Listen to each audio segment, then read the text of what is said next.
Hey, let's talk about GLP-1s for just a second. And again, there's so many great potential benefits of these medications. There are some possible benefits. We don't know whether they're there, but the bottom line is that 1 in 8 people are taking these right now. According to a recent survey, 1 in 5 have recently taken them.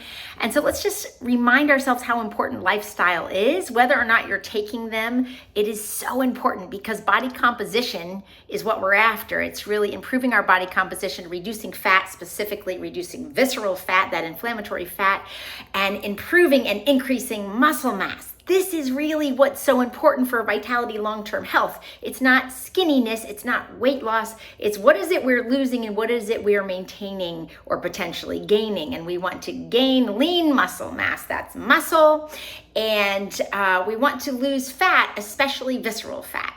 And so the great news is that GLP-1s can help us lose weight.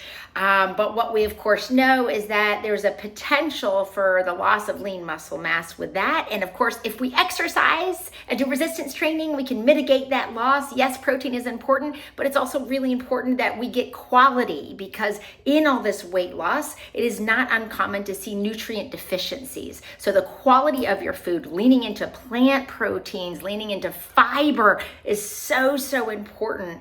Real food, not just protein supplements is key, but yes, protein and resistance training and exercise is key. I want to show you this study, which is kind of interesting. It was published in eClinical Medicine in 2024, and this is a first generation GLP-1 liraglutide, also known as Victoza, was used, and they used it for a year, but I just want to comment on this graph because it's kind of interesting. So first they did a low calorie diet for 8 weeks for everyone that was in the study. And you can see a really significant weight loss that was achieved through a low calorie diet for 8 weeks. Then they put half of the people on liraglutide and half of the people were on placebo. And then they broke that up even more and they did half of that half. So in other words, some of them were on guided exercise and some of them were not.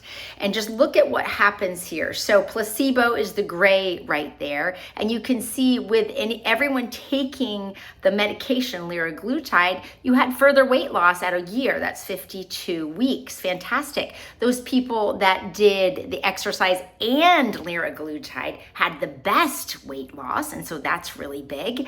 But then they stopped the medication, and this is the question: what happens when we stop it? And of course, we know everyone, when they stopped the medication, regained weight. That is clear. But what do we want to know is: are we gaining muscle? Are we maintaining muscle? Or are we gaining more fat, specifically fat that at some point will spill over into visceral fat and drive even more inflammation and chronic disease risk? Right?